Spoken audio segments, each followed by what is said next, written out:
Inteligentní ľudia do 3 sekúnd rozpoznajú, ako oddeliť tento prepletený pár bronzových skladačiek, zatiaľ čo nepružní myslitelia by ho nedokázali vyriešiť ani za 3 dni.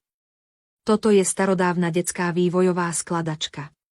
Tradičnou metódou by ste sa ju samozrejme snažili vyriešiť cez medzeru. Toto je však veľká chyba. Zaseknete sa, ak sa budete pokúšať zľava alebo sprava. Pri bližšom pohľade je implementácia medzery pôsobivo dômyselná. 2 krídla sa zdajú byť neoddeliteľné a tvoria uzavretý celok.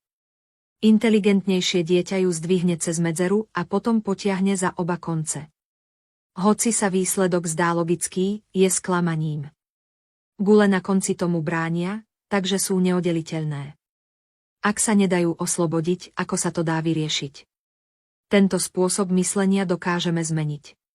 V prípade ťažkostí, často v zdanlivo nemožných úlohách, spätné myslenie umožňuje nemožné. Venujte veľkú pozornosť obráteniu bronzovej skladačky s obrátenou logikou. Potom obe kliešte smerujú nahor. Pravé kliešte omotajte zozadu dopredu a ľavé kliešte vete okolo, aby sa medzery opäť zarovnali. Kliešte berte striedavo. Otáčajte krúžky a oddelte ich. Kto ich dá prvý dole, má vynikajúcu inteligenciu. Väčšina ľudí sa ich snaží vybrať zhora. Ak si to myslíte, veľmi sa mýlite, teraz to vidíte. Malý krúžok sa tiež nemôže dostať zhora, a ak to urobíme, vráťme sa späť a pozrime sa a posunieme krúžok dole, kde je skrytá trojuholníková prekážka. Zase sa zaseknete. Mnoho ľudí to vzdalo, pretože krúžok považovali za neodstrániteľný. Poznáte inú metódu? Tie deti, ktoré sa často hrajú s takýmito hádankami, ju používajú vynikajúco. Venujte veľkú pozornosť opačnému spôsobu myslenia. Držte rukavicu ľavou rukou, pravou uchopte spodok, preložte ich a potom zdvihnite krúžok a trojuholník z boku. Potom trojuholník uvoľnite, nechajte krúžok spadnúť do stredu a potom ho môžete ľahko vybrať ťahaním z opačného smeru. Toto sa nazýva cikcaková cesta. Pri odstraňovaní dlhého prúžku sa zvyčajne prví. Pokusy, ľudia sledujú prúžok pozdĺž koľajnice od stredu a zaseknú sa, ako prúžok odstrániť. Hravé deti často premýšľajú naopak, aplikujú šikovné riešenia, keď prúžok dosiahne tento bod.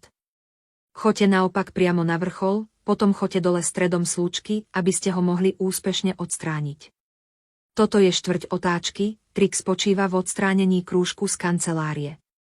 Väčšina ľudí si myslí, že ak budú sledovať pružinovú koľajnicu, môžu ho odstrániť, ale nakoniec zostane pevný, ich spôsob myslenia nefunguje.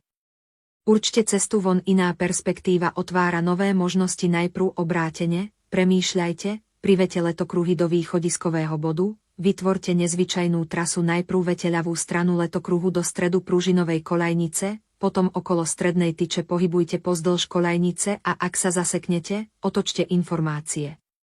Stlačte letokruhy k sebe vedením prútu cez ulicu pomocou medi. Hlavný rozdiel medzi vynikajúcimi a slabými študentmi nie je inteligencia, ale spôsob myslenia, pohľad na problémy z rôznych uhlov pohľadu. Obdobie medzi 3. a 14. rokom je podľa výskumu zlatým vekom vývoja mozgu a intelektuálneho rozvoja.